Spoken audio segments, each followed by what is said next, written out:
All right, everybody's talking about the Lakers. I'm watching them on Summer League. How many of these dudes going to make the team? I mean, Mac McClune is the name out there, little 6'2" guy with hops. But I don't know if any of these dudes, maybe one, will be on the team, unless the young guys are out there. But anyway, everybody's talking about the real Lakers. LeBron, AD, Russ Westbrook, and Carmelo, and Dwight, and the guys they added around them. But mainly the big three. Rob, I think you agree with me that this is a big three, and Westbrook is a superstar. Are you on Vinny on that, or that Westbrook's not a superstar?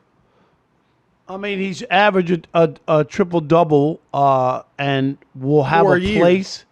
Yeah, will have a place in NBA history. So I think he has to be considered a star.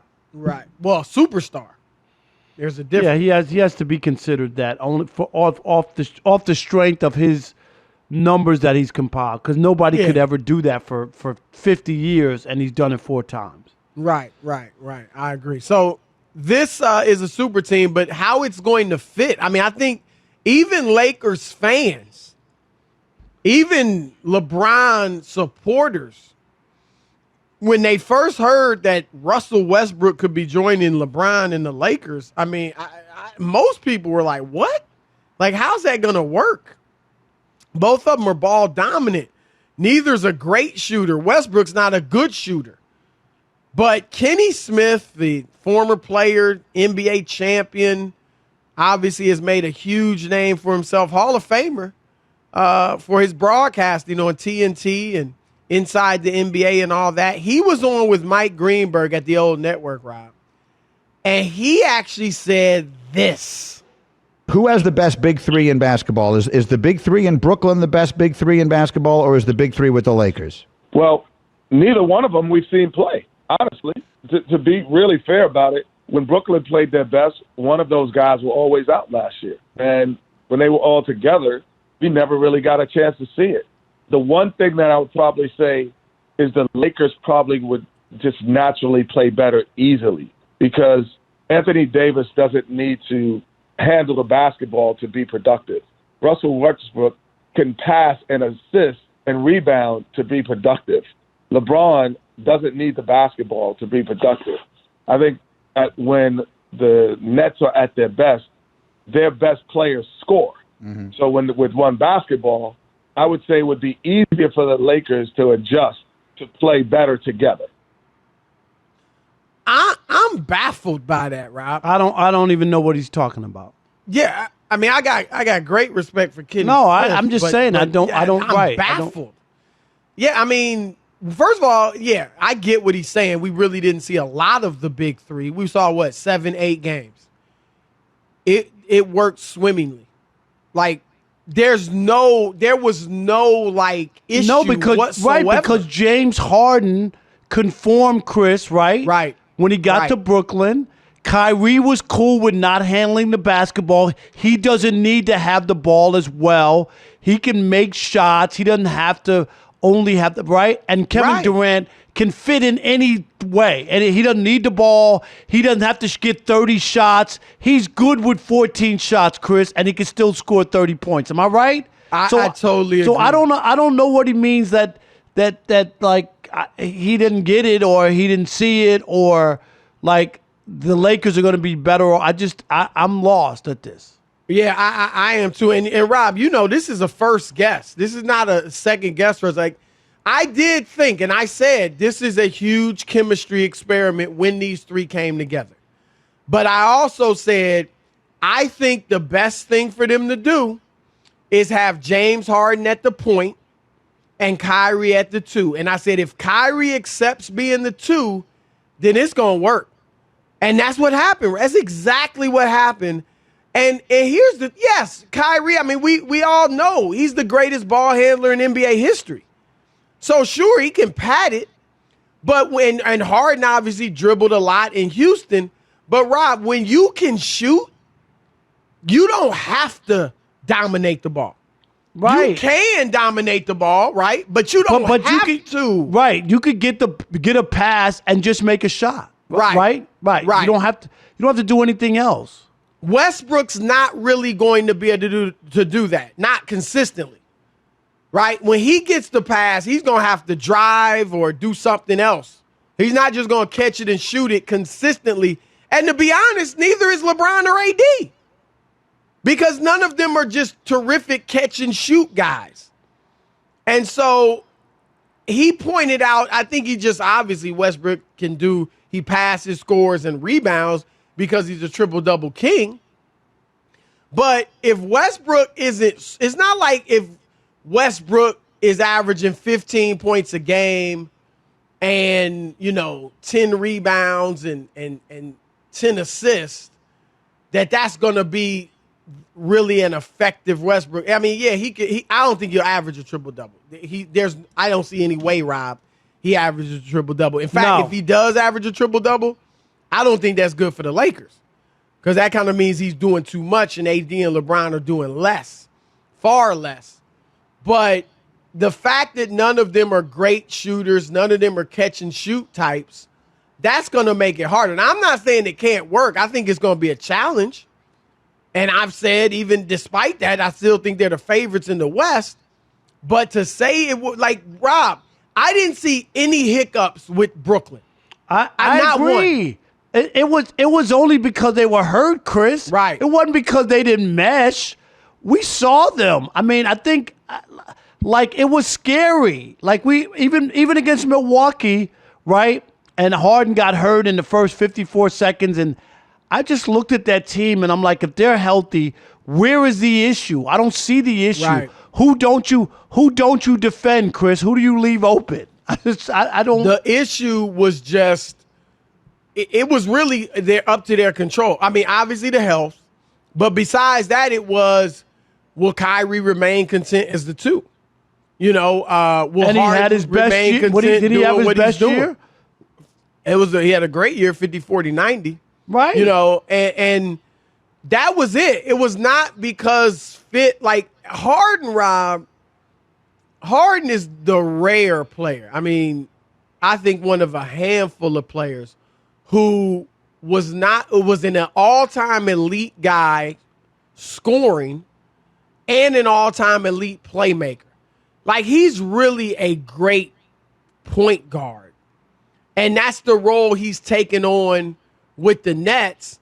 And as long as, and it doesn't, he still got 24, 25 points a game. Right. And then, of course, gave you the big numbers in assists. And then Kyrie, I mean, there's nothing they can't do as a big three. So I'm just shocked. Now, if Kenny wants to argue, if you wanted to argue, that Anthony Davis is a big, right? Like, he's a center power forward. LeBron's a small forward and Westbrook's a point guard. So those are the three positions. I mean, I wouldn't agree even then that they're going to fit together better than Brooklyn, but at least that would be an argument, right? Versus two guards and a small forward. So you don't have a true big with Brooklyn. If you wanted to go that route, okay, I get that. But this route, I don't understand that at all. And so even if you want to argue historically, okay, LeBron's better than Durant. AD, he and Harden, I don't know. That could be close. We'll see what AD does, right, the rest of his career. Right now, you'd say Harden's better. And then if you wanted to say Westbrook is more iconic or might be ranked higher historically than Kyrie, maybe that's another way you could try to attack it to say that they're better. But Rob, again, I'm baffled. I'm baffled when you just say style of play. Yeah, that those three will fit better. I'm surprised too. I don't know what didn't work. I mean, the only question, Chris, was Harden, and he played great with, you know what I mean? We thought, Rob, he was playing like, if people wouldn't have held Houston against him, he probably would have been the MVP front runner. Right, he was playing that well, just doing whatever it needed to be done, and I'm with you. I don't thought get he it. was actually making a case for himself to be the best player in the world. I really did. Now, I didn't he wasn't horrible in the playoffs. And granted, I give him, he had the hamstring injury, so I get that. But he played fairly well when he came back from the hamstring. And I just didn't I thought the way he kind of faded and completely deferred toward the end of game 7 in the overtime.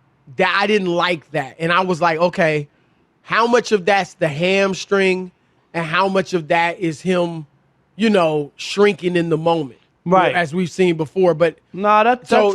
That's fair. that just takes him out of the best player in the world conversation for now.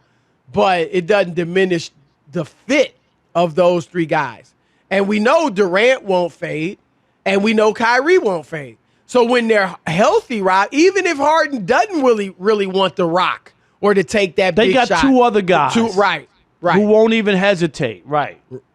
So you look at, and that's another thing that just came to my mind. Right. So let's say they got 2 guys who would love to take that big shot and are very capable of hitting it. In LA, is that Anthony Davis? I'm not saying he'll run from it, but he's not like, oh, we got to get it to AD for the big shot. Russell Westbrook, no, it's not, oh, we got to get to Russ for the big shot. LeBron can hit it and has hit them, but he's still not the shooter that those guys are. And so that's another advantage that I think Brooklyn has. But I know Rob G is in tears in the booth right now. Rob G. This is just how we see it. I think Rob G, try to look at this objectively. Right, he is. He knows that this isn't the greatest collection. I got y'all in the finals as the favorites to get to the West, through the West. But even so, do you think these 3 fit better than Brooklyn's big 3? Probably not. But Kenny did bring up a great point. We haven't actually seen the Nets' big 3 fit together. I think they've only played like 6 or 7 games together. Eight games, including the playoffs. And so we still 7-1 is the record. Is that what they were? Yeah. I thought they lost 1 game, the 3 of them. I don't know if it was. I'm not sure. I have to look that up. I don't know. But I know that it fit though when they did play. Yeah, but the thing is, coming into their season, everybody agreed that they were concerned about the fit because Harden and Kyrie, none of them had played off the ball really, and so it's the same narrative that's going on with Westbrook and LeBron. The difference is that LeBron is viewed as a more cerebral player than any of those guys. But so I don't know why you wouldn't give them the benefit of the doubt. They don't shoot as well. They don't shoot right. Like the problem is I think Westbrook is not. Kyrie doesn't need the ball to shoot. Right. And Kyrie did play off the ball with LeBron. You know what I mean, Rob G? Yeah. I understand that. I mean, that's the problem I have with Westbrook. I just don't. If he doesn't have the ball, he's almost useless. Well, he played really good off the ball in Houston for like 3 months. Then he messed up his quad. And then he was at his best though, like in the second half of the season when Harden gave him the ball more. Well, no, in the second more. half of the season, he stopped shooting threes, and that's when it took off. But he still had the ball more. Well, he was getting it off of closeouts, where instead of standing there for the 3-pointer, he would attack the open space. Did he? So that's what he'd have to do. Which is what he should do. Yeah, with which is what he's going to have to do. Did somebody show him a stat sheet? That's why he stopped Probably, because he stopped almost completely. Like there was a game against the Lakers where he had more points in the paint than LeBron and AD combined. And they were like, dude, stop shooting in the three. paint over the second half of the season. They got rid of Capella, and that opened up the paint. But is the paint going to be that open with the Lakers? See, that's the fit.